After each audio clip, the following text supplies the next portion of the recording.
এখানে কেন এসেছ? ভিক্ষে করে খাও বেটা, মানুষের ভাবে প্রশংসা করো কি করে? আল্লাহর নবী বলছেন, কেউ যদি কারোর প্রশংসা করে তো যেই ব্যক্তি প্রশংসা করছে আর মুখের উপরে মারো পায়ের মাটি ছুঁড়ে। আল্লাহ রসুল বলছেন, যে প্রশংসা করছে ওর মুখের উপরে মাটি মারো। হাদিস বুখারী মুসলিম। কি করে তুমি বলতে পারো তাহাজ্জুদ পড়ে, আবার তুমি বলছো অমুকের এমন সালাত আদায় করে যে কপালে দাগ হয়ে গেছে? কালকের একজন বলছে, শরম হয় না কেন তোমার? এই চারটা পথে উপার্জন করো, এখানে এসেছো কেন? নিম্ন শ্রেণীর মানুষ তুমি, তুমি জাতির জন্য বোঝা, তুমি জালেম, তুমি চাঁদাবাজ, তুমি মানুষের প্রতি রাহাজানি করো, অন্যায় করো, অবিচার করো, জুলুম করো, নির্যাতন করো, তুমি মানুষকে জেল হাজতে দাও, তুমি মানুষকে মেরেছ, তুমি প্রশংসা করো কেন এভাবে? তোমার কি রুজি হয় না? চারটা পথে যদি রুজি না হয় তাহলে ভিক্ষা করে খাও, এখানে আসিও না। ভিক্ষা করে খাও, ভিক্ষা পছন্দ নয় তবে জায়েজ। জুলুম করে, মানুষের প্রতি অন্যায় অবিচার করে, মানুষকে হত্যা করে, গুম করে, মানুষকে দিন দুপুরে মেরে ফেলে তাহাজ্জুদ দেখো বেটা, তোমার শরম হয় না? তোমার হায়া হয় না? তোমার লজ্জা হয় না? দিন মজুরি করে খাও। 90 সাল থেকে বলছি, 36 বছর চলছে, কথার 19-20 হয়নি, এইভাবেই বলছি। এই ছেলে, তোমার বাপকে যদি আমি কুকুর স্ত্রীর চেয়ে বেশি খারাপ প্রমাণ করতে না পারি আমি বক্তব্য দেব না। যৌতুক নিয়েছো কেন? তোমার বাপ জানে না? শ্বশুরের কাছে টাকা নিয়েছো কেন? দোকানে বসে আড্ডা পিটো কেন? আর একজনের পিছনে ছুটে বেড়াও কেন? অমুকের চরিত্র ফুলের মতো পবিত্র। কি দিয়ে তুমি জানলা? দিন রাত তার প্রশংসা করো, তাহাজ্জুদ পড়ে, লম্বা হাতের ব্লাউজ পরে, সকালে কোরআন তেলাওয়াত করে, তোমার শরম হয় না কেন? অত তোমার প্রশংসা কেন? জুলুম করে, মানুষের প্রতি অন্যায় অবিচার করে, মানুষকে হত্যা করে, গুম করে, মানুষকে দিন দুপুরে মেরে ফেলে তাহাজ্জুদ দেখো বেটা, তোমার শরম হয় না? তোমার হায়া হয় না? তোমার লজ্জা হয় না? দিন মজুরি করে খাও। উপার্জনের পথ চারটা। 1, দিন মজুরি করে খাওয়া, কিষান কামলা দিয়ে খাওয়া, এখানে আসতে হবে না। 2, চাকরি করে খাওয়া, 500 টাকা বেতন হোক তাতে আসে যায় না। 3, জমি চাষ করে খাওয়া, এগুলো উপার্জনের পথ। 4, ব্যবসা করে খাওয়া, চকলেটের হোক, না হয় বাদামের হোক, না হয় চিংড়ি মাছের হোক, যেটাই হোক না কেন ব্যবসা করে খাও। এই চারটা পথে পয়সা উপার্জন করো। এখানে কেন এসেছ? ভিক্ষা করে খাও বেটা, মানুষের ভাবে প্রশংসা করো কি করে? আল্লাহর নবী বলছেন, কেউ যদি কারোর প্রশংসা করে তো যেই ব্যক্তি প্রশংসা করছে আর মুখের উপরে মারো পায়ের মাটি ছুঁড়ে। আল্লাহ রসুল বলছেন, যে প্রশংসা করছে ওর মুখের উপরে মাটি মারো। হাদিস বুখারী মুসলিম। কি করে তুমি বলতে পারো তাহাজ্জুদ পড়ে, আবার তুমি বলছো অমুকের এমন সালাত আদায় করে যে কপালে দাগ হয়ে গেছে? কালকের একজন বলছে, শরম হয় না কেন তোমার? এই চারটা পথে উপার্জন করো, এখানে এসেছো কেন? নিম্ন শ্রেণীর মানুষ তুমি, তুমি জাতির জন্য বোঝা, তুমি জালেম, তুমি চাঁদাবাজ, তুমি মানুষের প্রতি রাহাজানি করো, অন্যায় করো, অবিচার করো, জুলুম করো, নির্যাতন করো, তুমি মানুষকে জেল হাজতে দাও, তুমি মানুষকে মেরেছ, তুমি প্রশংসা করো কেন এইভাবে? তোমার কি রুজি হয় না? চারটা পথে যদি রুজি না হয় তাহলে ভিক্ষা করে খাও, এখানে আসিও না। ভিক্ষা করে খাও, ভিক্ষা পছন্দ নয় তবে জায়েজ। আব্দুর রাজ্জাক সাহেব, এটা হচ্ছে বাগেরহাট জেলা খুলনা অন্তর্গত, ভিক্ষা করে খেতে হবে না। চিংড়ি মাছ অনেক উপার্জন ইয়ে হয়, চাষ হয়, ভালো, ঠিক আছে, আমি ভিক্ষা করে খেতে বলিনি, আমি বলছি শেষ উপার্জনের পথ হলো ভিক্ষা করে খাওয়া। এখানে এসেছি কেন? এখানে এসেছে কেন? কি দেখাতে চাচ্ছ তুমি আমাকে? মানুষের প্রতি জুলুম করে মরলেই জাহান্নাম। জাহান্নামে যায়নি কেন? মরেনি সেই জন্য। এই পথ বন্ধ করো, এই পথ বন্ধ করো। বৈধ রুজি উপার্জন করে অল্প দিন বাঁচতে এসেছো, সময় শেষ। অল্প দিন বাঁচতে এসেছো, সময় শেষ, এই পথে থাকিও না। শুনুন, সূরা বাকারা আপনার পক্ষে বিচারের মাঠে এমন তর্ক করবে আল্লাহর সাথে জান্নাতে নিয়ে যাওয়ার জন্য। শোনেন, কোরআন মাজিদ একটা সূরা আছে, সূরা মুলক 30 আয়াতের। বিচারের মাঠে আপনার পক্ষে কথা বলতেই থাকবে যতক্ষণ পর্যন্ত আপনার জান্নাত ঘোষণা না হয়েছে, ততক্ষণ পর্যন্ত এই সূরা আপনার পাশ থেকে যাবে না। তার নাম সূরা মুলক। শুনুন, 4 শ্রেণীর মানুষের কবরের শাস্তি হবে না। 1, রাতে সূরা মুলক পড়ে যে। 2, পেট ব্যথায় মারা যায় যে। 3, জুমার দিন মারা যায় যে। 4, শহীদ হয় যে। মনে থাকবে না মনে হয়। 1, রাতে সূরা মুলক পড়ে যে, তার কবরের শাস্তি হবে না। 2, পেট ব্যথায় মারা যায় যে, তার কবরের শাস্তি হবে না। 3, জুমার দিন মারা যায় যে, তার কবরের শাস্তি হবে না। 4, শহীদ হয় যে, তার কবরের শাস্তি হবে না। 4টের 3টা কঠিন, প্রথমটাই সহজ। 1 নাম্বারটাই সহজ, সূরা মুলক পড়া সহজ।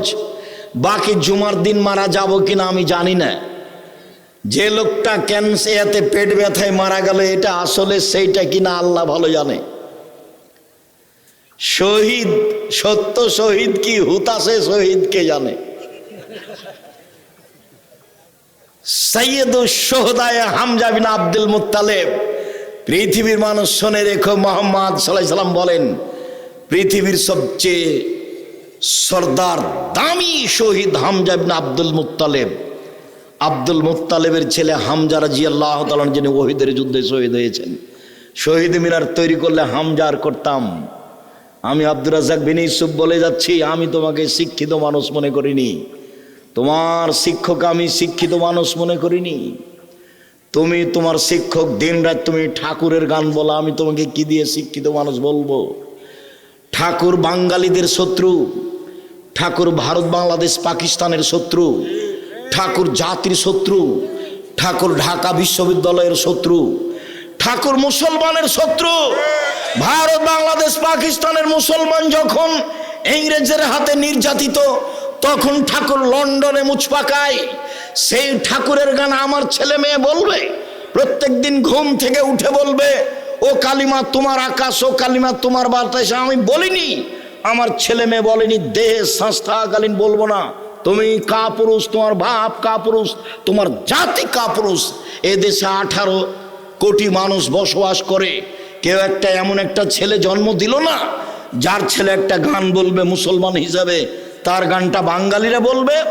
একটা হিন্দু ঠাকুর মুসলমানের শত্রু, জাতির শত্রু, তার সেই ঠাকুরের গান তুমি বলো, তোমার শরম হয় না কেন? তোমার হায়া হয় না কেন? তোমার লজ্জা হয় না কেন? তোমাকে খারাপ লাগে না কেন? কে তোমাকে শিক্ষিত মানুষ বলেছে? আমি আব্দুর রাজ্জাক বিন ইউসুফ 90 সাল থেকে নিয়ে এখন পর্যন্ত একদিনও বলিনি, 1 মিনিটের জন্য বলিনি তোমাকে আমি শিক্ষিত মানুষ। আমি যদি তোমাকে মূর্খ প্রমাণ করতে না পারি, আমি জাতির সামনে বক্তব্য দেব না। 36 বছর থেকে বলছি। কতদিন থেকে? 36 বছর থেকে বলছি একই কথা। তোমার চলে, আমার চলে না। আমি ঠাকুরের গানকে দাম দিতে পারি না। ঠাকুর একজন হিন্দু মানুষ, তার কালিমায়ের আকাশ হতে পারে, আমার আকাশ কালিমায়ের নয়। তার জমিন কালিমায়ের হতে পারে, আমার জমিন কালিমায়ের নয়। আমার জমিন আল্লাহর, আমার আকাশ আল্লাহর, কালিমায়ের নয়। এই কথা খুব ভালোভাবে জানি। আমি এই কথা বলতে পারি না, তোমার চলে। সম্মানিত দিনী ভাই বোন, বলছিলাম বিচারের মাঠে 4টা জিনিস কথা বলবে। 1, কোরআন। 2, সেম। কোরআন বলবে প্রতিপালক, আমি একে দিনে রাতে ঘুমাতে দিনি, তুমি আমার কথা এর ব্যাপারে শুনে একে জান্নাতে দাও। আল্লাহ বলবেন ঠিক আছে, তাকে জান্নাতে দিলাম। সেম বলবে বিচারের মাঠে প্রতিপালক, আমার একটা কথা শোনো, এই লোকটাকে দিনে আমি খেতে দিনি, প্রবৃত্তি অনুযায়ী চলতে দিনি, তুমি আমার কথা শুনে একে জান্নাতে দাও। আল্লাহ সিয়ামের কথা শুনে নেবেন, তাকে জান্নাতে দিয়ে দিবেন। আবু হুরায়রা রাদিয়াল্লাহু তাআলা আনহু বলেন, রাসূল সাল্লাল্লাহু আলাইহি সাল্লাম বলেছেন, কুল্লু আমাল ইবনে আদম ইয়াফুল হাসানাতু বিআশরি আমসালিহা সাবমিয়াতি জিব।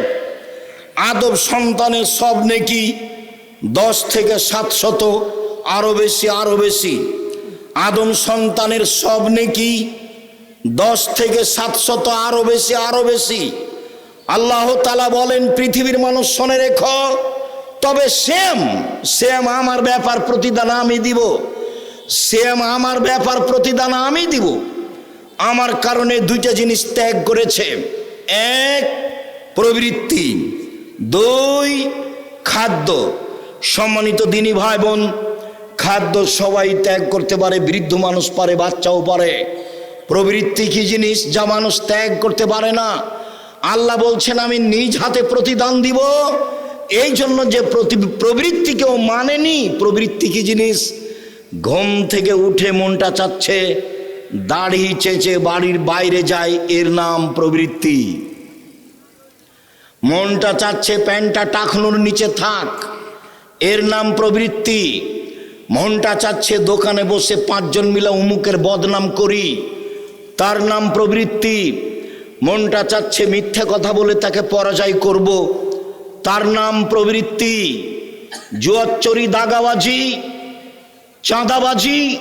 মুসলিম মেয়ে কপালে টিপ দিতে পারে না, ভ্যানিটি ব্যাগ ঘাড়ে নিয়ে নগ্ন বোরকা পরে, আঁটো বোরকা পরে চলে যাচ্ছে স্কুল কলেজে, হাটে বাজারে। ওর স্বামী মরেছে, ও বাজারে যায় কেন? ওর দেবর মরেছে, ও কেন বাজারে? ওর ভাসুর মরেছে, ও কেন বাজারে? ওর শ্বশুর মরেছে, ও কেন বাজারে? ওর বাপ মরেছে, ও কেন বাজারে? বোনের ছেলে কি মরে গেছে, ও কেন বাজারে? ভাইয়ের ছেলে কি মরে গেছে, ও কেন বাজারে? মহিলা মানুষ ও কেন বাজারে গেল, যায় কেন? ওর শরম হয় না কেন? ওর হায়া হয় না কেন? ওর লজ্জা হয় না কেন?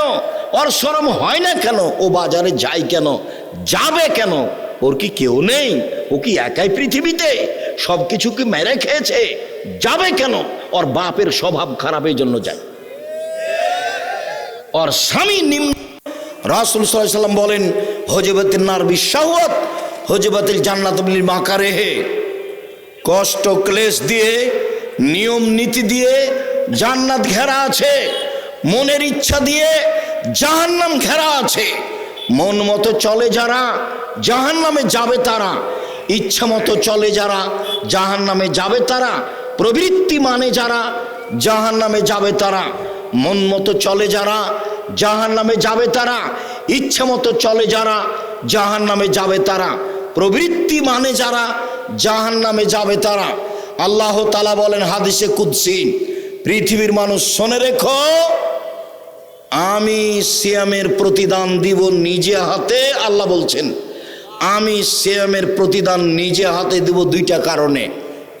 1, আমার কারণে খাদ্য ছেড়েছে। 2, আমার কারণে প্রবৃত্তিকে ত্যাগ করেছে। এই জন্য আমি নিজে হাতে প্রতিদান দিব। যারা গালি দেয়, সিয়াম থাকে, তাদেরকে কি আল্লাহ প্রতিদান দিবেন? যারা বদনাম করে, গীবত করে, নগ্ন পোশাকে চলে, তারাকে কি আল্লাহ নিজ হাতে প্রতিদান দিবেন?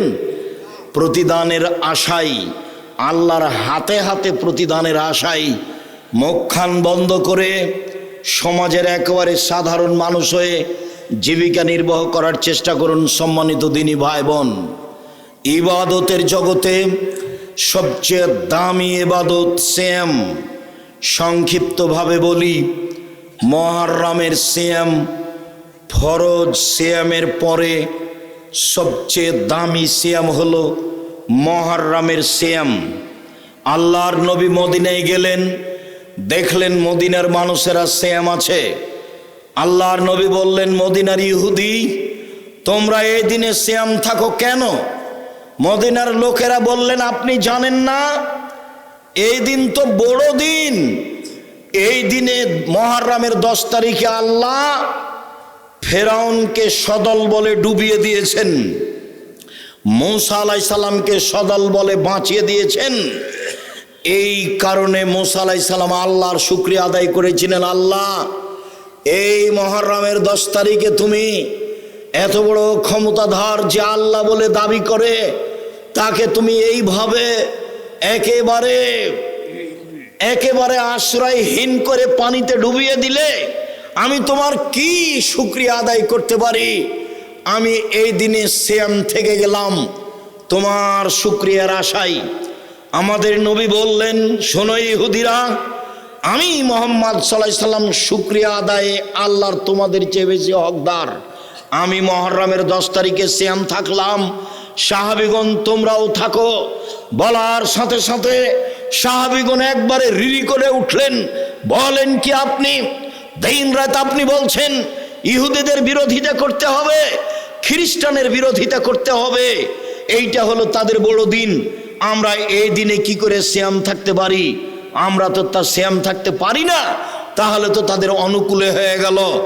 তখন আল্লাহর নবী বললেন, শোনো, আমি যদি সামনে বছর বেঁচে থাকি তাহলে 9 তারিখও সিয়াম থাকবো। 9 তারিখ হবে বিরোধিতা। কাটা যাবে কি? দাড়ি ছোট করাও কাবিরা গুনাহ, চেঁচে ফেলাও কাবিরা গুনাহ। দাড়ি চাঁচলে চোখের পাওয়ার কমে যাবে, দাড়ি চাঁচলে স্ত্রী মিলনের ক্ষমতা কমে যাবে। আমার পিতা সালাত আদায় করে আবার শয়তানি করে, পরে আবার না বললে আমি না পড়লে কি হবে এভাবে বলে। তুমি বলতে থাকো তোমার আব্বাকে, দেখা যাক কতদূর পর্যন্ত তার তাকদীর। আমি একজন কওমি মাদ্রাসার ছাত্র, আমার বয়স 17 বছর। আমার মাঝে মাঝে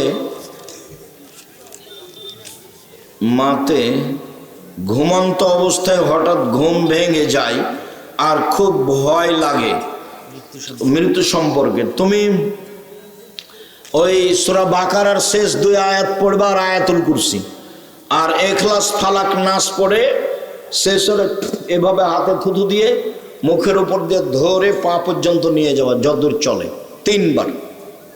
এটা কেটে যাবে ধীরে ধীরে ইনশাআল্লাহ। বিবাহের পরে বাচ্চা নিতে চায় না স্ত্রী,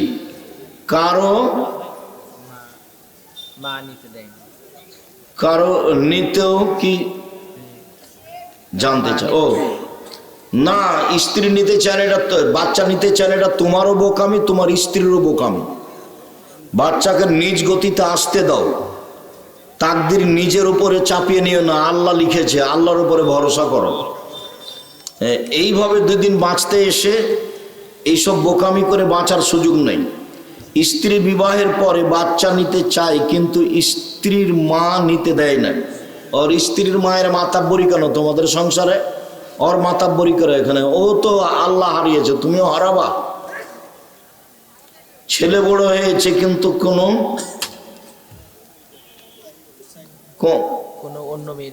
অন্য মেয়ের সঙ্গে কথা বলে, মা বাবা জানে কিন্তু কোনো ব্যবস্থা নেয় না। এরা যা পাপ করে সব বাপ মায়ের হয়, সমান সমান। 1 পাপ 3 ভাগে বিভক্ত। ওরা 2 জন মিলে যা করে ওর বাপ মা একাই করে। শেখ আপনি বললেন ব্যবসা করা হালাল, তাহলে সাউন্ড সিস্টেম মাইক ব্যবসা করা যায়? হ্যাঁ যায়, তবে যে গান বাজায় দুর্গা পূজা যায় ওটা হারাম, ওটা দিয়ে আবার মাফ হবে না, ওটা শিরক। খুব সাবধান, রুজি উপার্জন তো সাবধানে করতে হবে। হালাল রুজি বলা আছে। হাইজ অবস্থায় কি কোরআন ধরা যাবে? জি, কোরআন ধরে পড়েন। হাইজ অবস্থায় কোরআন ধরে পড়েন। ফরজ গোসল না করে সালাত পড়া যাবে কি? না। তবে গোসল করলে রোগ ব্যাধি হবে, ঠান্ডা লেগে যাবে, তাহলে তায়াম্মুম করে পড়েন। ঠান্ডা লেগে যাবে মনে করলে ফরজ গোসলের সময় গোসল করিয়েন না, বিসমিল্লাহ বলে তায়াম্মুম করেন, সালাত আদায় করেন। গোসলের ব্যবস্থা আছে কিন্তু অনেক মানুষ বাসায়, তাহলে কি করব? অনেক মানুষের সামনে গোসল করবে, এটা তো আমাদের দেশের শরম, ওটা তো শরীয়তের শরম নয়, ওটা আমাদের দেশের শরম। কোন পরিবারে যদি 4 বা 5 জন ছেলে মেয়ে থাকে, বাবাকে ফুসলিয়ে 1 বা 2 জন জমি লিখে নেন, বাপ দিলেও কাবিরা গুনাহ, জান্নাত হবে না। আর ছেলেরা ফসলে এরাও কাবিরা গুনাহ করেছে, এরা প্রতারক, ধোঁকাবাজ। শায়েখ বর্তমান সময়ে দেখা যাচ্ছে যে 15-20 বছরের ছেলে মেয়েরা সঠিকভাবে সালাত আদায়ের পদ্ধতি জানে না, অনেকে জানতে ইচ্ছুক। বক্তৃতা শুনতে বলো, নেটে বের করতে বলো, সলাত আব্দুর রাজাক বিন ইউসুফ পদ্ধতি সহ বাস্তব দেওয়া আছে। বই রাসূল সাল্লাল্লাহু আলাইহি সাল্লামের সলাত বনাম প্রচালিত সলাত উদ্বুদ্ধ করো, তুমি নিজে দাও, চেষ্টা করো। শেখ, আমি আপনার খুব বড় একজন ভক্ত। আমি সৎভাবে হালাল পদ্ধতিতে ব্যবসা করতে চাই, কিন্তু বর্তমান যুগে হালালভাবে ব্যবসা করা প্রায় অসম্ভব হয়ে উঠেছে। চেষ্টা করো, চেষ্টাই যথেষ্ট। চেষ্টাতে যেন তোমার ত্রুটি না থাকে, তারপরে যদি কোনো ভুল ত্রুটি চলে আসে আল্লাহ মাফ করবেন। প্রশ্নটা হলো, আমি আমার মাকে যখন কোরআন ও হাদিসের কথা বলি তখন সে আমার কথা শুনতে চায় না। আমি যখন সেই কথাগুলো বলি তখন আমাকে বদদুয়া দেয় এবং আমাকে সন্তান হিসাবে ঘৃণা করে। যেমন আমি যদি আমার মাকে বলি সুদ খাও না, খাওয়া পাপ, তখন আমাকে বলে তুই বড় হয়ে সুদ খাবি ইত্যাদি। ওর মা বলে তুই বড় হয়ে সুদ খাবি। তোমার মায়ের সব মিথ্যা দোয়া বদ্ধ কবুল হবে না। আমাদের চাঁপাইনবাবগঞ্জে বলে চামারের দোয়ায় বদ্ধ, যদি গরু মারা যেত তাহলে সব গরু একদিন মরে যেত, ও চামড়াটা নিয়ে যেত। তো এরকম মিথ্যা দোয়া তোমার মায়ের হলে কি হবে? এগুলো কবুল হবে না, চিন্তা করো না। তোমার মাকে তুমি বলতে থাকো। নামাজের পর ইয়াসিন ওয়াকিয়া আমল করা যাবে? জি না। নামাজের পর সূরা ইয়াসিন, সূরা ওয়াকিয়া আমল করা বিদআত। এমনি যখন কোরআন তেলাওয়াত করবে শুরু থেকে শেষ পর্যন্ত তখন পড়বে। নামাজের পরে ইখলাস ফালাক নাস, নামাজের পরে ইখলাস ফালাক নাস, ফজরের পরে 3 বার করে, মাগরিবের পরে 3 বার করে। মাগরিবের সুন্নাত সালাতে শুধু তাশাহুদের পরে সালাম ফিরানো যাবে কি? ফিরতে পারেন। অসুস্থতার কারণে ঘুমিয়ে গেলে গভীর রাতে উঠে নামাজ পড়লে হবে কি? পড়বেন অবশ্যই। শুকরিয়া, জাযাকুমুল্লাহ খায়ের। হুজুর, আমার বিয়ের বয়স হয়েছে কিন্তু বড় ভাই বিয়ে না করার কারণে আমাকেও বিয়ে দিচ্ছে না। তোমার বাপকে আমার সাথে দেখা করতে বলো বা তোমার আব্বার নাম্বার দাও, আমি বিবাহের ব্যবস্থা করে দিচ্ছি ইনশাআল্লাহ। তোমার বাপ মায়ের হয়তো বেটা বোকামি, তোমার বড় ভাই বিবাহ না করলে, এগুলো তো আল্লাহ রাসূল বলেছেন, ছেলে মেয়ে যদি বড় হয়ে যায়, বাপ মা যদি বিবাহ না দেয়, সেই ছেলে মেয়ে যদি কোনো পাপ করে সেই পাপ বাপ মায়ের হবে। এই তো আদর্শ পরিবারে আলোচনা বিস্তারিত দেওয়া আছে। যাওয়ার সময় কেউ বই ছেড়ে যাবেন না। আব্দুল্লাহর বই আছে, আব্দুল্লাহর হয়তো বা আরো বই আছে, সেগুলো দেখে যাবেন। ব্যতিক্রম বই, আল্লাহর পথে যাত্রা পড়েন। তারপরে সলাতের উপরে বই পড়েন, উপদেশ বই পড়েন। আল ইতিসাম পত্রিকা নেবেন। আল্লাহ, আমাদের যারা মারা গেছে তুমি তাদের কবরের শাস্তি মাফ করো। আমরা যারা অসুস্থ তুমি তাদের আরোগ্য দান করো। আমরা যারা বেঁচে আছি তুমি তাদেরকে তোমার রাসূলের পদ্ধতি অনুযায়ী চলার তৌফিক দান করো। আল্লাহ, তুমি আমাদের এই হলদিয়া মাদ্রাসা কবুল করো। আমাদের 2 গ্রুপের যেটা অমিল আছে তাদেরকে তুমি এক করে দাও।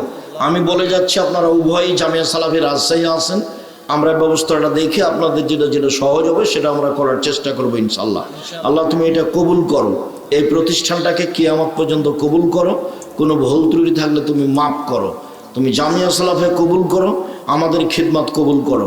তোমার দরবারে এই গভীর রাতে জোরালো দাবি দেওয়া দোয়া রেখে আজকের সংক্ষিপ্ত আলোচনা এখানে শেষ করলাম। সুবহানাকা আল্লাহুম্মা ওয়া বিহামদিকা আশহাদু আল্লা ইলাহা ইল্লা আনতা আস্তাগফিরুকা ওয়া আতুবু ইলাইক। আসসালামু আলাইকুম ওয়া রাহমাতুল্লাহ।